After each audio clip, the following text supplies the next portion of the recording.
नमस्कार दोस्तों, मैं मनोज राठौर एक बार फिर अपने सहयोगी आकाश शर्मा के साथ अपने चैनल ब्रज को रस पर आपका स्वागत करता हूं। और आज हमारे साथ हैं कवि, शायर, विचारक, शोधकर्ता और रंगकर्मी श्री रजनीश राज सक्सेना जी।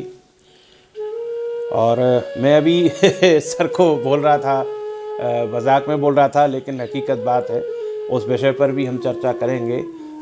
सर के नाम के एक बहुत बड़े संत हुए हैं, पूरी दुनिया उन्हें जानती है, और ख़ास तौर से मेरी तो उम्र कम है, मैं तो तब छोटा रहा हूँगा सर।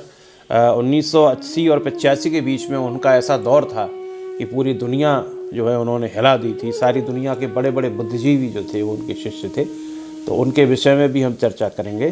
तो आइए सीधी सीधी सर के साथ बातचीत शुरू करते हैं। तो सर, स्वागत है आपका हमारे चैनल पर, हमारी टीम की ओर से, हमारे दर्शकों की ओर से। और बहुत सारी बातें हम करेंगे, कला से जुड़ी, संस्कृति से जुड़ी, राजनीति से जुड़ी, शायरी से जुड़ी, कविता से जुड़ी। और शुरुआत यहीं से करते हैं कि अभी हम शुरुआत कर रहे थे तो ये कुछ कागज़ आपके हाथ में आए और आपने ऑन स्पॉट एक शेर आपके जहन में आ गया। तो वो शेर हमने तो सुन लिया, हमारे दर्शकों को सुनाइए, वहीं से बात शुरू करते हैं। चंद कागज, चंद कलमें और चंद टूटी हुई दबातें। चंद कागज, चंद कलमें, चंद टूटी हुई दबातें। बाद मरने के मेरे घर से ये सामा निकला। वाह, क्या बात है सर। देखिए, दौलतें तमाम तरीके की होती हैं। हर दौलत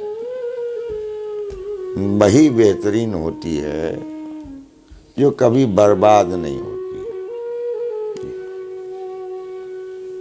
ना वो राजे रहे, ना वो रानी रही, याद करने को उनकी कहानी रही। और राजा वही है, रानी वही है, जिसकी पहले भी थी निशानी और आज भी निशानी रही। क्या बात है सर। तो आदमी का जो हुनर है, जो उसकी प्रतिभा है, वो एक ऐसी दौलत है जिसे कभी कोई लूट नहीं सकता। क्या बात, क्या बात। आपके धन को तो लूट कर ले जाएंगे, आपके बच्चे का अपहरण कर लेंगे, कहेंगे इतना पैसा दे दो, ये दे दो, वो दे दो, लेकिन जो प्रतिभा आपके पास है उसे लूट कर ले जाने कोई उपाय किसी के पास नहीं है। वो तो समर्पण से ही कोई ले सकता है। क्या बात, क्या बात। समर्पण के अलावा कोई विकल्प नहीं। एक शेर और सर अभी आपने सुनाया था, उस पर स्वाति नक्षत्र की बूंद पर, बड़ा कीमती शेर है। कुछ मतलब वो जब केले के पत्ते पर पड़ती है, सांप के मुंह में जाए, 3 अलग अलग जगह पर, वो और बताइए सर हमारे दर्शकों को। वो मेरा नहीं है। अच्छा अच्छा। हमारे ऐतिहासिक पृष्ठभूमि से, अच्छा, हमारी संस्कृति का है, शास्त्रों में कि हाँ, शास्त्रों में कदली, सीप, भुजंग, मुख, एक स्वाति, गुण 3, और जैसी संगत बैठिए तैसोई गुण दीन। क्या बात है। ये शास्त्री है। इसको सीख कर ही तो हमने जो कुछ काखा गाघा सीखा है, जो कि व्यवहार, आचरण या परस्पर प्रीति व्यवहार सीखा है, वो इनको पढ़ लिख कर ही तो हम सीखे हैं। ये मेरा व्यक्तिगत नहीं है, जिसका है उसी का नाम होना चाहिए। तो सर अभी हम थोड़ा आपके पास्ट की तरफ चलते हैं। अभी प्रेजेंट की बात हुई, थोड़ी पास्ट की, फिर बीच के दौर की बात करेंगे। आपसे मिलना तो करीब 20-25 सालों से होता रहता है, कार्यक्रमों में भी, सब जगह। मगर मुझे भी मतलब बहुत सारी चीज़ें हैं जो नहीं पता थी आपके बारे में, वो आज पता चली अभी आपसे बात होते होते। अच्छा। और ऐसा होता है कि जैसे संदीपन नागर जी मेरे गुरुजी थे, करीब 20 वर्ष में उनके साथ रहा। हालांकि मुझे उनके साथ काम करने का मौका ज़्यादा नहीं मिला, मैंने शायद 2 ही नाटक किए उनके साथ। अच्छा। पर संगत 20 वर्ष रही, उनका सानिध्य 20 वर्ष प्राप्त हुआ। और जब वो चले गए हमारे बीच से, तो उनके विषय में बहुत सारी बातें मुझे दूसरों से पता चली जो 20 साल उनके साथ रहकर नहीं पता चल पाई। वाह, क्या बात। और 5-5 घंटे 6-6 घंटे में, और भाई साहब साथ में बैठते थे, बात करते थे। चाय वो तो आप जानते थे, पहले उनकी पूरी चाय आती थी, फिर आधी आधी आती थी, फिर आधी आधी आती रहती थी। और बहुत सारे मतलब मुझे लगा कि कितना कुछ था जो 20 साल उनके साथ रहकर भी हम नहीं जान पाए। तो कई बार ऐसा होता है कि जीवन भर दो लोग साथ रह लेते हैं, फिर भी एक दूसरे को नहीं जान पाते ठीक से। बहुत कुछ बिना जाने बिना समझे रह जाता है। तो ऐसे ही आपसे भी करीब 20 सालों से मिलना जुलना है, पर बहुत कुछ आपके बारे में पता ही नहीं था।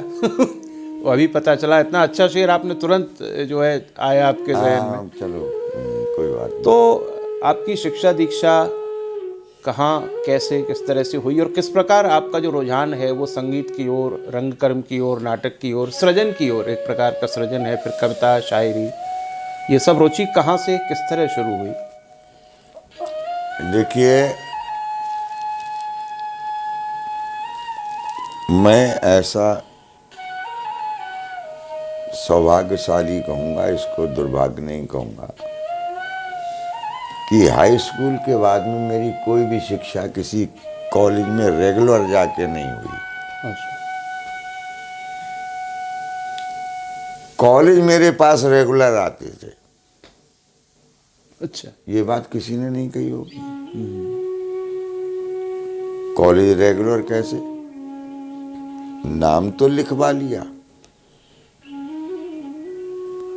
शासन, प्रशासन, अनुशासन, शिक्षा विभाग इतना भ्रष्ट था कि बस नाम लिखा दो, आओ चाहे मत आओ, पास हो जाओगे। तो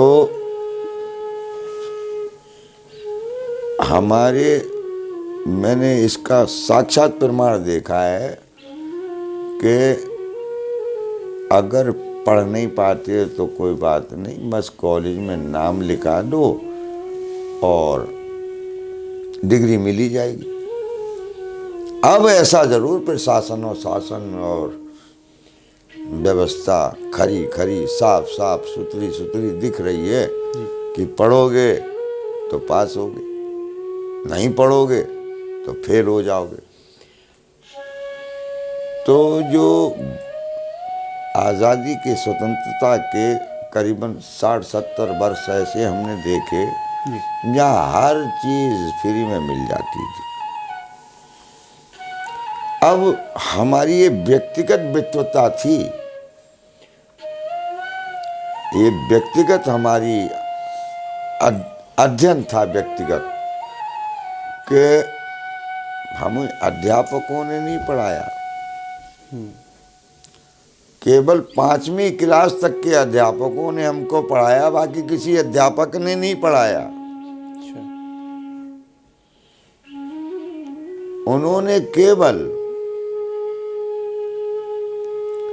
कॉलेज में आए, स्कूल में आए, अपनी तनख्वाह सीधी की, पढ़ाया कुछ नहीं। हमको पढ़ने की एक जिज्ञासा थी, एक लगन थी, और शिक्षा में हम मगन रहना चाहते थे। हमने स्वाध्याय इतना किया कि जब हम नाम और शोहरत हमने पैदा की तो हमारे गुरु भी हमको नमन करने लगे, जिनको हम दंडवत प्रणाम करते थे। तो ये भ्रष्ट तंत्र खत्म होना चाहिए, गुरुओं को योग्य होना चाहिए, गुरुओं को अपने शिष्यों के संग चीटिंग नहीं करना चाहिए। आपने बहुत अच्छा प्रश्न किया। एक समय ऐसा था, बस कॉलेज में नाम लिखा लो,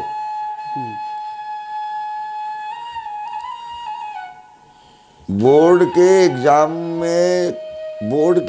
में भी कॉपियों में नंबर बढ़ जाते थे। अच्छा। आप पे पैसे होना चाहिए। तो तो अब ये सिस्टम है जी कि अब जो पढ़ेगा वो बढ़ेगा, जिसके पास में योग्यता है वही बढ़ेगा। तो सर एक जो समय के साथ जो परिवर्तन आया, प्राइवेट स्कूल्स आए, प्राइवेट कॉलेजेस आए, और प्राइवेट स्कूल्स प्राइवेट कॉलेजेज में लोग बहुत हैवी फीस देकर अपने बच्चों को पढ़ाते हैं। सरकारी स्कूलों में नाम मात्र की फीस में नहीं पढ़ाते। जैसा आपने उस समय की बात की जब आप 10th में थे, तो बहुत सारे कारण होंगे इसके पीछे, लेकिन कहीं एक कारण ये भी था कि सरकारी स्कूलों में टीचर ठीक से पढ़ाते नहीं थे, जैसा आपने बताया। देखिए, बात तो सही है, पढ़ाते तो थे और विद्वान भी थे, लेकिन पहले लोग शिक्षा को इतना महत्व नहीं देते थे। अच्छा। अब सरकारी शिक्षकों के बराबर तो योग्य कहीं शिक्षक ही नहीं है। जो कहीं कुछ नहीं पढ़ लिख पाता है वो प्राइवेट स्कूलों में शिक्षक बन जाता है।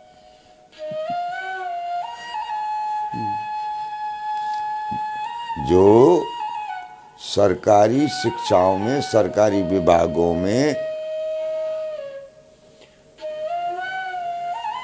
नौकरी के लिए अप्लाई करता है और नियुक्त नहीं हो पाता है, असफल हो जाता है, वो प्राइवेट स्कूलों में शिक्षक बन जाता है।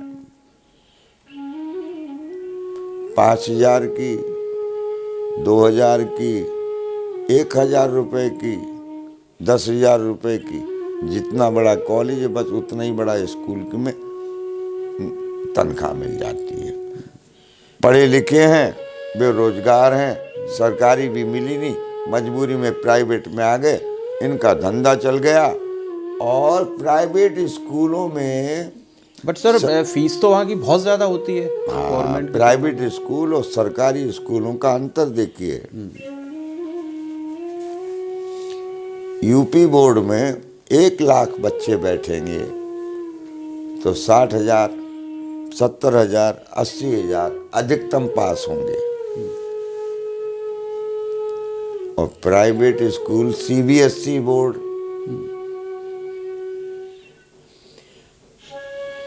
में 90% पास होंगे, 95% पास होंगे, 99% पास होंगे। क्यों? जहां अयोग्य पढ़ा रहे हैं वहां 99%, और जहां योग्य पढ़ा रहे हैं वहां 60%, 65%, 75%, इससे ज्यादा अधिकतम नहीं आता। कारण यही है, वह एक व्यवसाय है। और सरकारी शिक्षा जो है वो, मैं तो ये कहता हूं कि कभी भी बच्चों को प्राइवेट स्कूल में पढ़ाना ही नहीं चाहिए। ना उनके पास खेल के मैदान है, ना उनके पास में राष्ट्रीयता की शिक्षा है, ना वहां सरस्वती वंदना हो रही, ना राष्ट्रगान का पाठ करा रहे। परमाणु में मैंने लागू करवाया, कई जगह आंदोलन किया इस बात के लिए। केवल उत्तर प्रदेश गवर्नमेंट के कॉलेजों में या किसी भी प्रांत का सरकारी कॉलेज होगा वहाँ जनगण मनगण जरूर होगा, नहीं तो प्राइवेट स्कूलों में जिस धर्म का है, जिस मजहब का है, जिस संप्रदाय का है, उसी संप्रदाय की प्रार्थना होगी। वहाँ ये नहीं बताया जाएगा कि राम प्रसाद बिस्मिल कौन थे, भगत सिंह कौन थे, चंद्रशेखर आजाद कौन थे, गुरु गोविंद कौन से।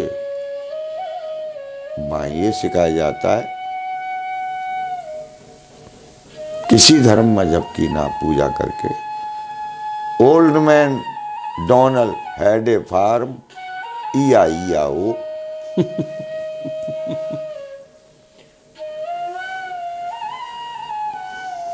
बाबा black sheep, have you any wool? Yes sir, 3 bag full. बच्चा नहीं जानता क्या मतलब इसका, ये कहां से आ गए। ये कौन सी कविता है? कविता तो वो है जिसको rhymes happy birthday to you ये सिखाया जा रहा। ये क्यों नहीं सिखाते? जन्मदिन सुमंगलमय हो, जीवन मंगलमय हो, आशीष मेरा है बच्चे, तेरा जीवन पूर्ण सुखमय हो। ये ताजी पंक्तियां हैं, पहले से बना के रखूंगा तो बहुत बढ़िया गीत लिख दूंगा। अब वही बात है, भारत में रहते हैं, देश में रहते हैं, सनातन धर्म का राष्ट्र कहलाता है और विदेशी राष्ट्र का गीत यहाँ गाया जाता है। गलत कह रहा हूं मैं मनोज जी? हाँ जी जी जी बिल्कुल। बताइए क्या ये वेदना नहीं होना चाहिए? कितनी मॉडर्न आधुनिकता का प्रयोग हो गया है कि अगर हम मनोज जी आपसे बोले धन्यवाद, आपको अच्छा नहीं लग रहा, हम कहें थैंक यू, ओके सर।